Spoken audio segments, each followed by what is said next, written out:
Hey, Allison Verhalen here with AV Writing Services, and today I am talking about keyword research. So I'm sure you know that keywords are an integral part of any SEO strategy. You have to have your keywords in line if you're going to show up in relevant searches.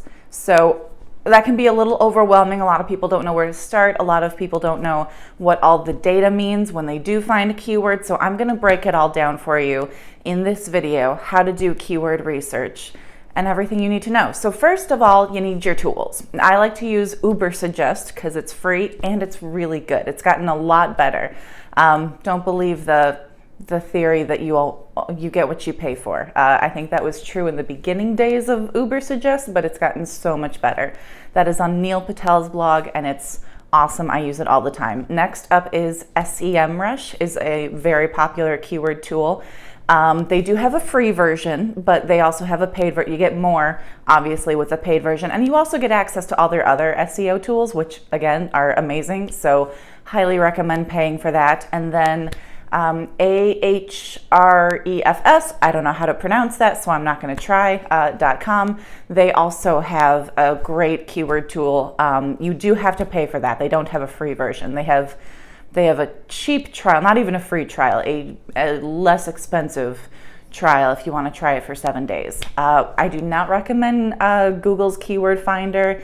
It's gotten some bad press, bad reviews. It's not great at giving you the data, accurate data on keywords. So you can use Google Analytics, highly recommend that, but use something else for your keyword research. Now, and second of all, you need at least two. Compare and contrast. We like to use SEMrush and Ubersuggest, and we compare and contrast those two. Every keyword you look up, make sure you check it on one and then check it on the other tool, and make sure that you get the same data for that keyword on both tools, because if you get a keyword that gives you conflicting results, that might not be a great keyword for you. Maybe try another keyword that gives you more consistent results across both keyword tools. But you want to use at least two tools, if not more, to make sure you have that consistent data and make sure that your keywords are really worth ranking for. Now, you've got your tools. What are you looking for? The first thing you need to know is search volume.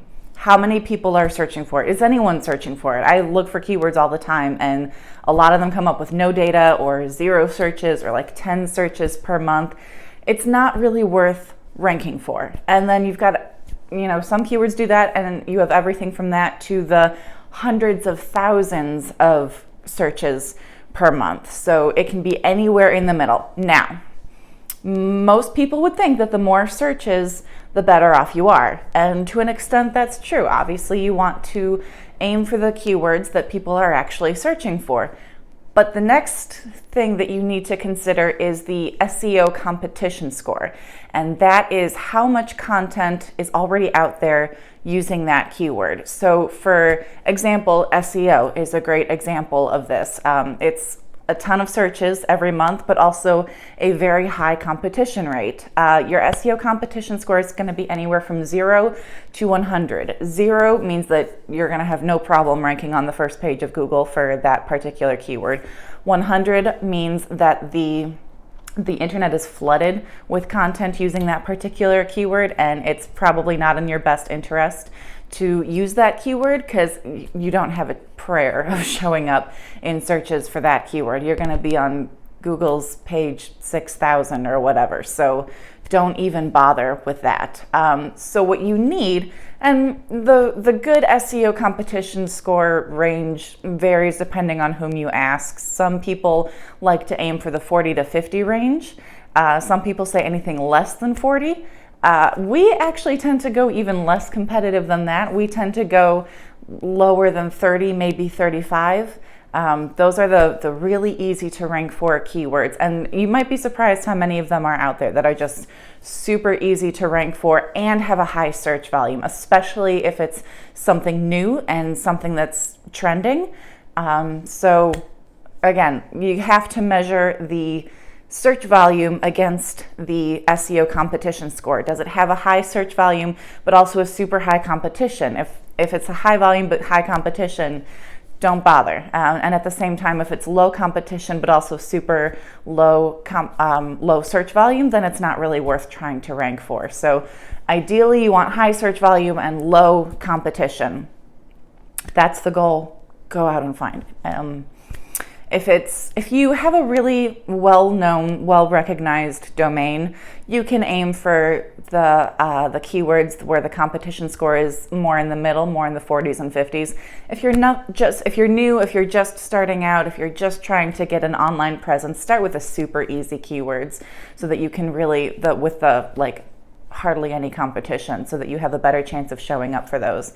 If you have a lot of other content and relevant keywords that you're showing up for, maybe you can try ranking for those little bit more difficult keywords. But for the most part, we recommend the high search volume, low competition is really the sweet spot for any keywords that you want to try to rank for. Next up is CPC, which stands for cost per click, and that has nothing to do with search volume or SEO competition score. That is purely a bidding war. The price of that is going to be determined by whatever people are willing to pay for it. So you might have a keyword with very low competition and low search volume, but a super high cost per click because maybe it converts really well.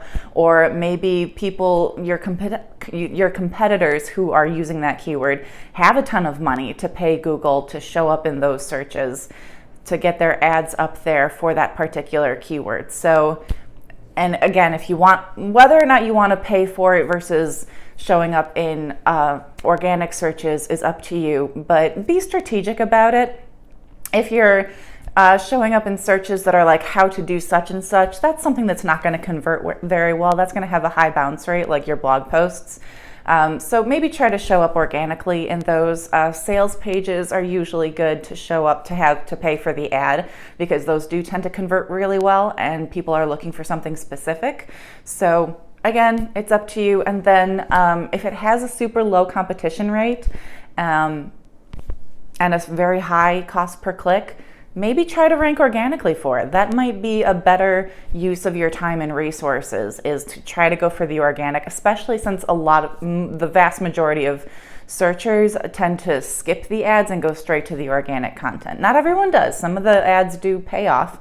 The good news is you don't pay. It's called cost per click for a reason. It's because you don't pay anything until someone clicks on that ad. And then once they get to your website, then it's on you to convert them into a buyer. But a lot of people will skip right over the ad and go straight to the SEO. So maybe just try to rank organically. So that's everything you need to know about keyword short tail versus long tail keywords. Short tail keywords tend to be 1 to 2 words.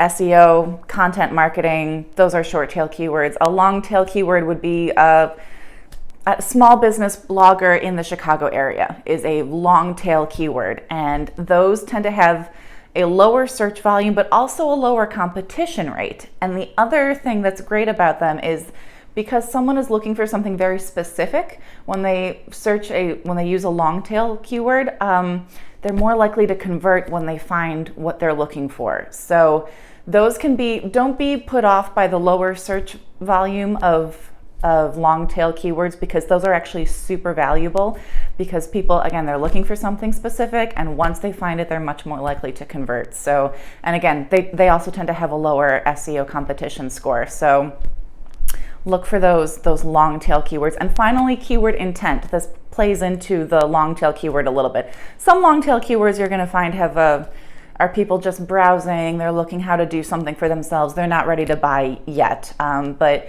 look for those keywords for people who are ready to buy, and make sure you have those keywords on your sales pages so that when they show up in searches and people find you, they're ready to buy. Although that should always be a part of your strategy, but there's something to be said for getting people in early and often. If you get them in the early stages when they're just searching how to do something for themselves, that can be super valuable because you can reel them in, you can get them to sign up for your newsletter, follow you on social media, and then you're consistently pushing content in front of them, demonstrating your authority, talking about how awesome your company is. And when they are ready to buy, you will be top of mind for them. So don't ignore people who are in the early stages, those keywords that are being used by people in the early stages of the buying process. but you should also target people who are later in the buying process so that when they're ready to buy, they'll see you. So that is everything you need to know about keywords. Now let's go to actually doing keyword research. So let's say you have a blog post idea, whether it's something that just came into your head, or maybe it came out of a conversation you had with a client, or however you came across this, I think that would be a great blog post idea. Research the keywords first. Put it into whatever keyword research tool you're using. Make sure that people are actually searching for it. Maybe it's just one or two people you talk to who have this question, and maybe the internet at large is not really wondering about this at all. And then it's not really worth it for you to spend all the time and energy or money, if you're paying someone to write the blog posts for you, to try and come up with that. So always do the keyword research before you actually create the content. I always like to start with our services. We do SEO, we do blogging, we do newsletters, we do ebooks and editing. So we can start with those keywords. And again, those are short tail keywords, which obviously are in our sales pages.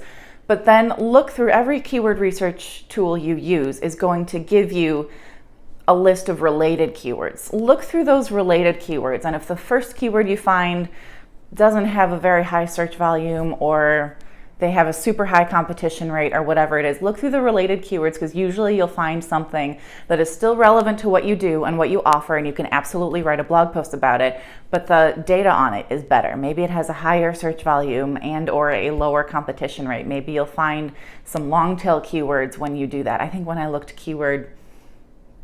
keywords or keyword research or something when I was researching this blog post, and found keyword research for SEO towards the bottom, and that's a long tail keyword, and sure enough it had a fairly high search volume and a low competition rate, and I was like, sold, I'm going to use that one. So take some time to look through the related keywords, and then finally, my final piece of advice is check out the competition. What keywords are they using? When you're researching these keywords and you're in your industry long enough and you're reading all this content, you're going to get a feel for what the keywords are.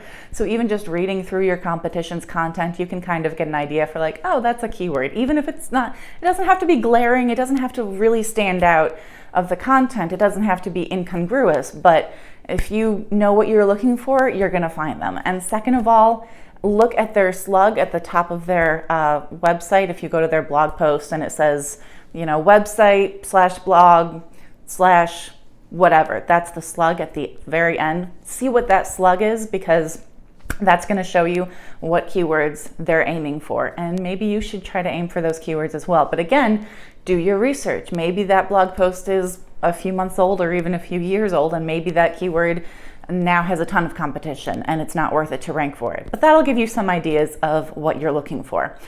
So that's everything you need to know to go out and do your keyword research and be awesome and rank in those searches that are relevant for your business. So if you have any other questions about keyword research, about SEO, about blogging, content marketing, any of that stuff, reach out to us. We are at avwritingservices.com. You can reach us directly via email at info@avwritingservices.com. Those are the tips for the week. Have a great week and happy marketing.